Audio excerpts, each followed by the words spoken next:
കോഴിക്കോട് കക്കയത്ത് കാട്ടുപോത്തിന്റെ ആക്രമണത്തിൽ കൊല്ലപ്പെട്ട ഇബ്രാഹിമിന്റെ പോസ്റ്റ്മോർട്ടം വൈകുന്നു. കലക്ടറുടെ നേതൃത്വത്തിൽ കുടുംബവുമായി നടത്തിയ ചർച്ച പരാജയപ്പെട്ടു. കാട്ടുപോത്തിനെ വെടിവെച്ചു കൊല്ലണമെന്നും 50 ലക്ഷം രൂപ നഷ്ടപരിഹാരം വേണമെന്നും ബന്ധുക്കൾ ആവശ്യപ്പെട്ടു.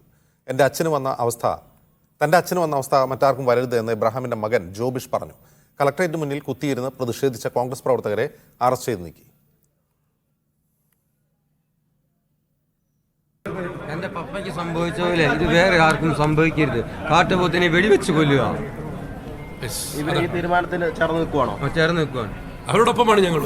അവരുടെ അഭ്യർത്ഥനയും കൂടിയാണ് ഞങ്ങൾ ഈ നിലപാടെടുക്കാൻ കാരണം. ഷിത ജഗത് വിവരങ്ങളുമായി. ഷിത, എന്താണ് അവിടെ നടക്കുന്നത്? അജിംസ്, ഇവിടെ അല്പസമയം മുമ്പ് വരെ കളക്ടറേറ്റിന് മുന്നിൽ വലിയ പ്രതിഷേധമായിരുന്നു. ഇപ്പോൾ സമരക്കാരെ എല്ലാം തന്നെ അറസ്റ്റ് ചെയ്ത് നീക്കിയിട്ടുണ്ട്. ഇതിൽ പ്രധാനമായിട്ടും പറയാനുള്ളത് അബ്രഹാമിന്റെ പോസ്റ്റ്മോർട്ടം നടപടികളോ ഇൻക്വസ്റ്റ് നടപടികളോ ഇതുവരെ നടന്നിട്ടില്ല എന്നുള്ളതാണ്. അതിൽ കുടുംബം 4 ആവശ്യങ്ങളാണ് ജില്ലാ കളക്ടറോട് ഉന്നയിച്ചത്. ആദ്യം 9:30 രാഘവൻ എംപിയും ഒപ്പം തന്നെ ഈ ബന്ധുക്കൾ അബ്രഹാമിന്റെ ബന്ധുക്കളും ചേർന്ന് കളക്ടറുമായി ചർച്ച നടത്തുകയും 4 ആവശ്യങ്ങൾ മുന്നോട്ട് വയ്ക്കുകയും ചെയ്തു. പ്രധാനമായും അവർ ഉന്നയിക്കുന്ന ആവശ്യം എന്ന് പറയുന്നത് ഈ കാട്ടുപോത്തിനെ വെടിവെച്ച് കൊല്ലണം എന്നുള്ളതാണ്. അതവിടെ വലിയ ശല്യം വിതയ്ക്കുകയാണ്, ആളുകൾക്ക് വലിയ ഭീഷണിയാവുകയാണ്.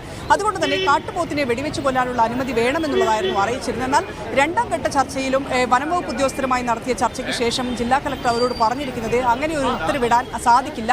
അത്തരം ഒരു എക്സ്ട്രീം സിറ്റുവേഷൻ നിലവിലില്ലാത്തതിനാൽ തന്നെ കാട്ടുപോത്തിനെ വെടിവെക്കാൻ ഉത്തരവിടാൻ സാധിക്കില്ല എന്നുള്ളതാണ്. അതിനെ തുടർന്നാണ് കോഴിക്കോട് കളക്ടറേറ്റിന് മുന്നിൽ പ്രതിഷേധവുമായി കോൺഗ്രസിന്റെ ഒപ്പം തന്നെ കക്കത്തെയും ജനങ്ങൾ എത്തിയത്.